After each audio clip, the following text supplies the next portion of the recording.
오늘은 여러분들과 좀 더 기초적인 것들로 다시 한번 돌아가 보려고 해요. 가장 기본적인 거지만, 컴퓨터에 있어서 가장 기본적인 거지만 사람들이 가장 많이 실수하고 실패하는 부분이 이 부분이에요. 내가 파일을 받았는데, 내가 문서를 만들었는데 어디 갔지? 이걸로 우리가 그 문서 하나를 찾는 것으로 인하여서 시간을 상당히 많이 잡아먹어요. 왜 그런가? 왜 그럴까요? 간단해요.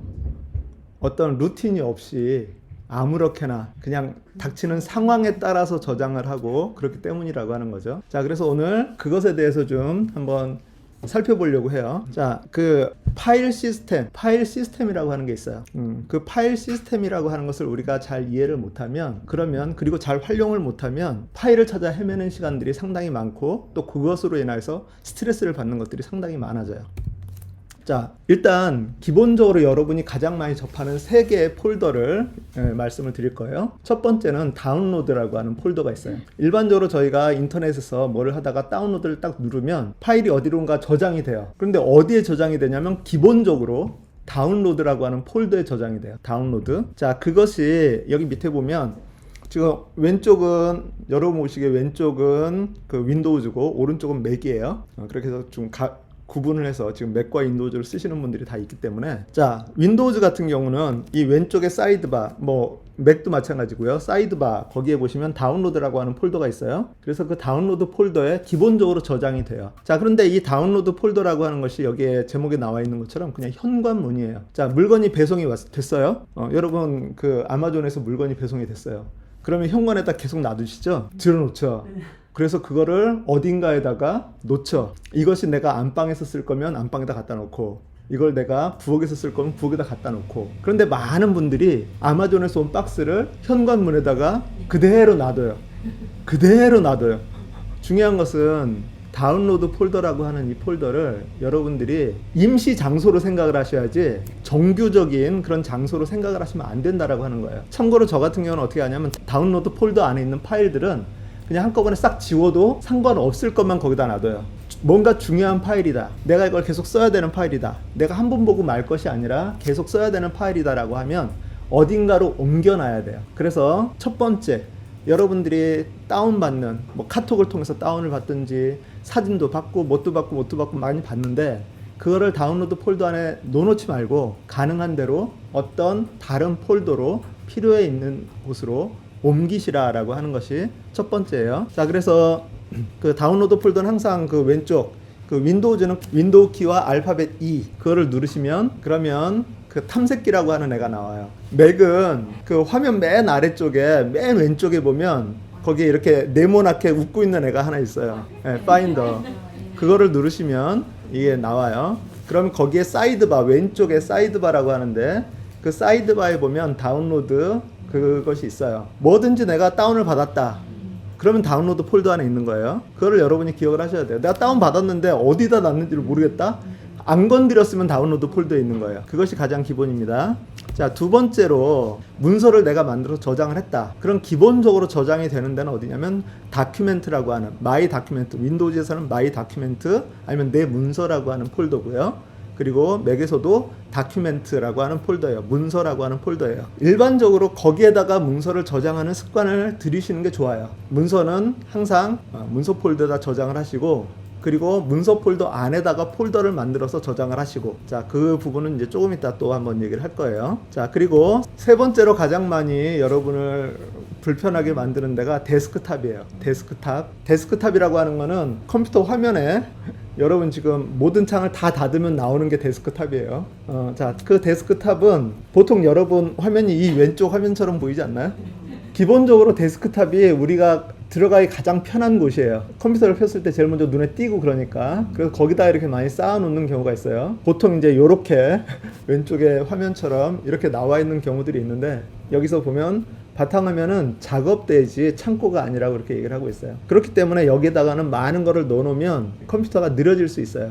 그러니까 이거는 좀 정리를 해서, 제가 여러분한테 권하는 것은 가능한 대로 모든 것들은, 필요한 것들은 문서 폴더 안에 여러분이 어떤 위계를 가지고 그렇게 거기다 폴더를 만들어서 저장을 해 놓으시는 것이 좋다라고 이제 말씀을 드려요. 자, 패스라고 하는 게 있어요.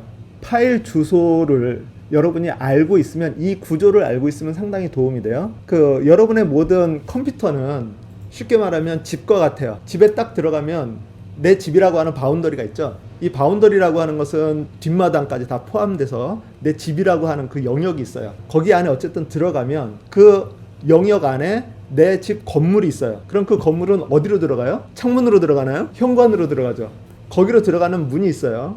그리고 그 문에 딱 들어가면 제일 먼저 보이는 게 거실이겠죠? 그리고 방들이 있어요. 왜 칸막이를 나눠놓고 그렇게 무슨 방, 안방, 뭐 거실, 다이닝룸 뭐 이렇게 해놨을까요? 용도가 있기 때문에 그렇죠. 용도별로 스튜디오로 이렇게 그냥 뻥 뚫어놓고 거기에다가 이것저것 그냥 막 혼재돼서 해놓는 게 아니라 우리는 카테고리를 만들어서 그렇게 해서 이제 해요. 그렇기 때문에 그 구조를 생각을 하시면 돼요. 여러분의 컴퓨터에 폴더라고 하는 것도 맨 처음에 여러분의 컴퓨터가 윈도우즈는 C 드라이브라고 얘기를 해요. A, B, C의 C예요. 왜 C부터 시작을 할까요? 왜 윈도우즈의 그 드라이브는 C로 시작을 할까요? A나 B로 시작을 안 하고, 아니면 내가 마음에 드는 P나 뭐 Z나 이런 걸로 시작을 안 하고 C로 시작하는 이유는 옛날에 컴퓨터를 처음 만들었을 때는 내장 컴퓨터 안에 하드 드라이브라고 하는 것이 없었어요. 플로피 디스크라고 해서 요따만한 그거를 끼워서 쓰는 건데, 맨 처음에 그게 하나가 들어갔었어요. 널찍한 거, 종이장처럼 생긴 거 하나가 들어갔는데 그것을 A라고 불렀어요. 그리고 나서 좀 지나가지고 이거보다 좀 더 크기는 작아지고 좀 두꺼워졌는데 용량은 훨씬 더 큰 거, 그것이 그 드라이브에 컴퓨터에 이렇게 붙어 있기 시작을 했어요. 그래 걔를 B라고 불렀어요. 그런데 그렇게 하다 보니까 이 플로피 디스켓을 계속 뺐다 꼈다 이거 불편하니까 컴퓨터 안에다가 아예 하나를 집어넣자 라고 해서 하나를 집어넣었으니까 순서상으로 C가 된 거예요. 그리고 만약에 여러분 데스크탑을 사용하시는 분들 같은 경우는 컴퓨터에 내가 별도의 하드 드라이브를 하나 더 낀다, 윈도우즈 같은 경우 끼면은 걔는 D로 인식이 돼요. 그러니까 A, B, C, D, E 그렇게 나가요. 여러분이 USB를 컴퓨터에다 딱 꽂으면 E나 F로 이렇게 등록이 돼서 나와요. 그 이유가 그 순서대로 나오는 거예요. 그래서 어쨌든 윈도우즈에서는 C 드라이브라고 얘기를 해요. C 드라이브가 그 프라이머리 그 드라이브예요. 기본 드라이브.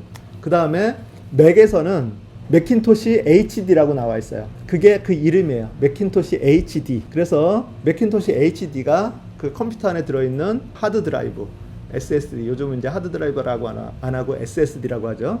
SSD는 솔리드 스테이트 드라이브라고 해가지고, 옛날 하드 드라이브는 속에 원판이 들어있었어요. 그래서 원판이 막 돌아가면서 그렇게 했었는데, 지금은 그렇게 안 하고 반도체로 이렇게 만들어지는 건데, 그게 훨씬 더 속도도 빠르고 열도 덜 나고 파손도 덜 되고 그래서 좋은데 가격이 아직은 좀 비싸죠.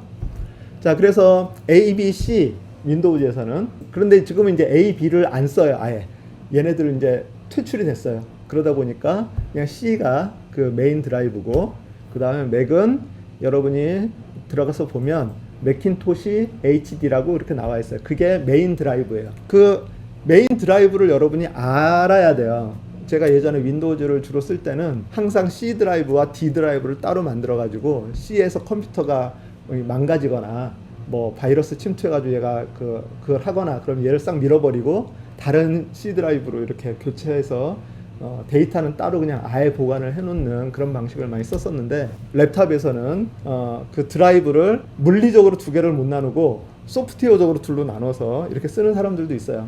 그런데 이제 요즘은 이 관리가 워낙 잘 되고 있기 때문에 그냥 그 하나로 쓰는 분들이 많이 생겼는데, 어쨌든 그 구조를 여러분이 이해를 하고 계셔야 돼요. 그래서 만약에 여러분이 안방에 들어가려고 하면 여러분의 그 건물에 들어가서 현관을 지나서 안방 이렇게 가는 요 길이 있잖아요. 요게 패스예요. 오솔길. 그 개념을 알고 계셔야 여러분이 어떤 그 폴더들을 만들 때 그 구조가 어떻게 생겼는지를 이해하고 그 곳에 찾아가서 내가 원하는 파일을 가져올 수 있어요. 워드에서 옛날에 저장을 해놨던 파일이 있는데 어딨지? 자, 그럴 때 그 파일 열기 이걸 딱 누르고서 화면이 이렇게 딱 떴는데 어딨지? 여기저기 막 들어가서 헤매고 그러는데, 그런 것들이 쉽게 말하면 방에 들어갔다가 위로 하면 다시 나오고 뭐 이렇게 하는 그 구조예요. 그래서 트리 구조라고 이렇게 얘기를 하는데, 나무가 기둥은 하나인데 여기서 가지가 이렇게 뻗치고, 그리고 그 뻗쳐진 가지에서 또 뻗쳐지는 것처럼 큰 공간을 몇 개의 파티션으로 나누고, 그리고 그 안에서 또 파티션으로 나누고 하면서 구조를 들어가는데 중요한 거는 뭐냐면 가능한 대로 폴더의 깊이를 3개 이상을 만들지 말라라고 하는 것이 권장하는 거예요. 그러니까 여러분이 어떻게든지 그런 이 폴더를 관리를 해야 되는데 그 폴더 관리를 할 때 3단계 이상은 만들지 않고 그 안에서 할 수 있도록 최적화를 시키는 그런 작업들을 하시는 것이 도움이 된다라고 하는 겁니다. 자, 그리고 이제 중요한 게 있어요. 여러분이 컴퓨터를 만지면 고장이 날까 봐서 못 만지시는 분들이 있어요. 건들면 터진다고 문 열고 뭘 누르면 터진다고 이렇게 생각하시는 분들이 있는데 중요한 것이 컴퓨터 안에 내가 건드려서는 절대로 안 되는 그런 부분이 있어요. 걔네들을 내가 건들잖아요. 그럼 컴퓨터가 안 켜질 수도 있어요. 그런데 그것이 어떤 거고 내가 건드려도 되는 부분이 어떤 곳인가를 여러분이 알기만 하면 여러분이 컴퓨터를 대하는데 쉽게 말해서 여기에는 지뢰지역 그렇게 있으면 거기 칸막이 이렇게 해놨으면 거기만 피해서 이렇게 다니면 안전하잖아요. 그런데 우리가 그 지뢰 그 울타리 그거를 몰라서 여기를 휘딱휘딱 이렇게 왔다 갔다 하니까 문제가 되는 거죠. 자, 그래서 여기에 보면 갈 수 있는 곳 아니면 가면 안 되는 곳이 있어요. 윈도우즈도 맥도 중요한 것이 여기에 갈 수 있는 곳 위에 있는 다큐멘트 그 다음에 뭐 픽처, 데스크탑 뭐 이런 것들은 안전해요. 맥 같은 경우도 다큐멘트 뭐 데스크탑 아까 다운로드 뭐 이런 것들도 다 가능해요. 그런데 시스템 폴더라고 하는 것이 있어요. 윈도우즈라고 그 폴더의 제목이 있거나 아니면 프로그램 파일스라고 있는 윈도우즈에서는 이런 애들은 그냥 들어가지 마세요. 그리고 맥에서는 시스템 라이브러리 뭐 어플리케이션이라고 하는 이런 것들은 내가 뭔가를 여기서 지웠을 때 작게는 어떤 프로그램이 실행이 안 되는 경우 정도, 그 다음 많게는 시스템이 실행이 안 되는 경우 이런 것들이 있으니까 그래서 아까 제가 말씀드린 3군데 있잖아요. 여러분 거기에서만 주로 놓으세요. 첫 번째 다운로드 폴더, 두 번째 문서 폴더, 그리고 세 번째 데스크탑 바탕화면 이 3군데에서만 주로 놓으시고 이 3군데 안에서 모든 것을 활동을 하세요. 그리고 자, 이상적인 폴더의 정리의 기술 여기 나온 것처럼 3단계 원칙 폴더 깊이가 너무 깊이 들어가지 않도록 하라 라고 하는 거고요. 그 다음에 폴더 시스템은 제가 조금 이따 파라 시스템이라고 하는 것에 대해서 잠깐 말씀을 드릴 건데 그것대로 좀 여러분이 하시면 또 도움이 많이 된다 라고 이렇게 말씀을 드리겠습니다. 가장 중요한 거 파일의 이름을 정하는 거. 문서를 저장을 할 때 그냥 끄면 문서가 항상 파일 이름을 입력해 주세요 라고 이렇게 나온단 말이에요. 거기에 빈 문서 뭐 이름 없는 문서 뭐 하여튼 이런 식으로 이제 뭐 나와요. 그거 그냥 이렇게 엔터 쳐서 해버리면 그때부터 이제 여러분은 이 미궁에 빠지게 되는 겁니다. 이름을 정확하게 지어야 돼요. 예를 들어서 이름을 짓는데 하나의 파일을 계속해서 여러 번 열고 닫고 해야 되는 경우가 있어요. 예를 들어서 누구랑 회의를 하면서 이렇게 파일을 내가 초본을 만들어서 보냈는데 그 사람이 이런 것들은 좀 바꿨으면 좋겠다 라고 해가지고 그거를 가지고 다시 제작성을 해가지고 이렇게 만들거나 이렇게 할 때, 그런데 이전 파일들을 덮어 쓰지 않고 이전 파일도 보관을 해놔야 될 때 그런 경우들이 있어요. 그래서 여기서 권장하는 것은 첫 번째 날짜를 써라. 그 다음 두 번째 제목을 분명하게 써라. 그 다음에 만약에 버전이 있으면 아까 얘기한 것처럼 수정 1, 2, 3 뭐 이런 식으로 해서 그 버전을 써라 라고 하는 거예요. 저 같은 경우는 주로 내용을 먼저 쓰고 날짜를 다음에 써요. 그러면 이제 그 내용별로 이렇게 정리가 되니까 순차적으로 그 가나다 순으로 정리를 하게 되면 이건 어쨌든 이 3가지가 그 가능한 대로 들어갈 수 있도록 그렇게 작업을 하시는 게 좋아요. 자, 그리고 그 속도를 높여주는 내비게이션 단축키 요거 꼭 기억을 하셔야 돼요. 제가 이제부터 단축키에 대해서 몇 개를 얘기를 할 거예요. 첫 번째 아까 얘기했던 것처럼 윈도우즈에서는 탐색기 발음을 잘해야 돼요. 탐색기 이 탐색기를 불러내는 것은 뭐 밑에서 그 폴더 그 아이콘을 눌러도 되지만 여러분의 왼손을 놀리지 마세요. 오른손잡이라고 해서 오른손만 가지고서 마우스 까딱까딱 하지 마시고 왼손을 자꾸 쓰셔야 돼요. 왼손을 쓰시는데 왼손을 주로 어디다 쓰느냐? 단축키를 사용할 때 쓰세요. 윈도우즈는 기본적으로 윈도우 키를 가지고서 단축키를 활용을 해요. 그래서 윈도우와 윈도우 키와 알파벳 E를 누르면 탐색기가 나와요. 그리고 파일 검색하기 윈도우 키랑 S키 거기에서 여러분이 파일명을 검색을 하시면 돼요. 그래서 내가 파일명을 정확하게 기록을 해놨다. 예를 들어서 뭐 중보기도, 기도문 뭐 이런 거 있으면 그 제목을 정확하게 지정을 해놨으면 중보기도 이거만 쳐도 그 파일들이 이렇게 쭉 리스트가 나올 거예요. 그러니까 그런 식으로 검색하는 거. 맥에서는 커맨드 N, 파인더 상태에서 커맨드 N을 누르면 파인더 창이 떠요. 그리고 커맨드 스페이스를 누르면 스팟라이트라 그래가지고 검색할 수 있는 그 파일들 검색하거나 아니면 프로그램 검색하거나 이런 것들을 할 수 있는 그런 창이 떠요. 그래서 이것은 여러분이 좀 기억하고 계시고, 그래서 왼손을 좀 제발 좀 썼으면 좋겠어요. 왼손. 너무 오른손 위주로 쓰면 왼손이 슬퍼해요. 그러니까 왼손을 놀리지 마시고 왼손을 자꾸 쓰시고, 그리고 기본적으로 그 단축키에서 맥에서는 커맨드 키 이것을 기본적으로 많이 쓰고, 그 다음 윈도우즈에서는 윈도우 키와 컨트롤 키를 많이 써요. 그래서 그거를 여러분이 기억을 하시면 되겠습니다. 가장 많이 쓰는 단축키들, 여러분의 파일의 이름을 바꿀 때 맥에서는 그냥 파일 엔터 누르면 그 이름 바꿀 수 있는 그것이 나오고요. 그 다음에 윈도우즈에서는 F2 키를 누르면 파일의 이름을 바꿀 수 있어요. 그래서 이름을 잘못 저장을 했다 그랬을 때는 거기다 놓고 F2를 누르시면, 그 다음에 요 정도는 여러분 꼭 기억하고 계셔야 돼요. 컨트롤 A, 커맨드 A 그러면 모두 선택, 그 폴더 안에 있는 모두 선택, 아니면 내가 문서를 쓰고 있을 때 문서에 있는 내용의 모두 선택. 이거 모두 선택하는 건 너무 많이 써요. 내가 이 내용을 복사해서 다른 데다 갖다 붙이려고 할 때 처음부터 끝까지 쭉 스크롤 하는 게 아니라 그냥 커맨드 A, 컨트롤 A 누르시면 모두 선택이 되니까, 그러고 나서 컨트롤 C, 커맨드 C 복사하기, 아니면 컨트롤 X나 커맨드 X를 누르면 오려내기. 복사하기와 오려내기는 원본이 남아있느냐 안 남아있느냐가 차이가 나는 거죠. 그리고 나서 어딘가에 가서 붙여넣기 할 때 커맨드 V, 컨트롤 V. 그리고 만약에 내가 뭔가를 하다 실수를 했다, 어머나, 그럴 땐 어떻게 한다고요? 커맨드 Z, 컨트롤 Z 누르시면 바로 전 상태로 돌아가요. 바로 전 상태뿐만이 아니라 컨트롤 Z, 커맨드 Z를 계속 누르고 있으면 계속 한 단계씩 뒤로 돌아가니까 내가 뭔가를 중간에 실수했다라고 생각을 하시면 그 과정을 돌이켜서 사용을 하시면 되겠습니다. 그래서 최소한 여기에 나와 있는 애들은 마우스를 안 쓰셨으면 좋겠어요. 마우스를 쓰지 마시고 왼손을 이용해서 커맨드 A 전체 선택, 커맨드 C 복사하기, 다른 데 가서 커맨드 V 붙여넣기, 이런 거.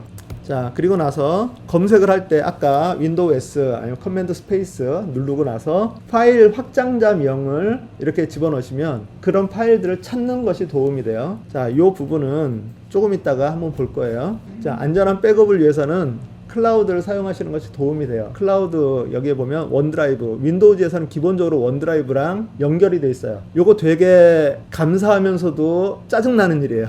왜냐하면 원드라이브가 기본적으로 윈도우즈를 세팅을 했을 때 5기가를 줘요. 5기가가 문서만 이렇게 저장을 하면 그렇게 작은 건 아닌데, 거기다 사진, 뭐 영상, 그 PDF 이런 거 막 집어넣다 보면 5기가 금방 차거든요. 그런데 그러고 나면 이제 컴퓨터를 킬 때마다 원드라이브 용량이 부족합니다, 꽉 찼습니다, 업그레이드 하십시오 라고 계속 떠요. 그런 것 때문에 불편하긴 해요. 마찬가지로 다른 것도 마찬가지예요. 그 구글 드라이브는 15기가를 줘요. 그 다음에 아이클라우드도 5기가를 줘요. 자, 그런데 어쨌든 얘네들은 쓰다 보면 넘치게 될 수밖에 없어요.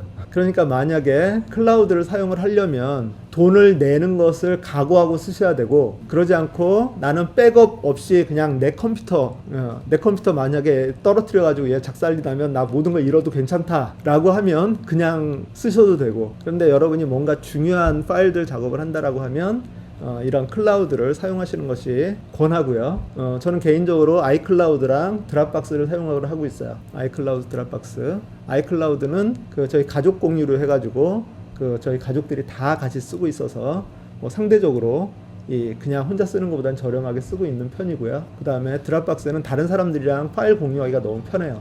그래서 그런 것들을 이제 사용하고 있고, 물론 구글 드라이브 사용하고 있고, 원드라이브는 잘 사용을 안 해요.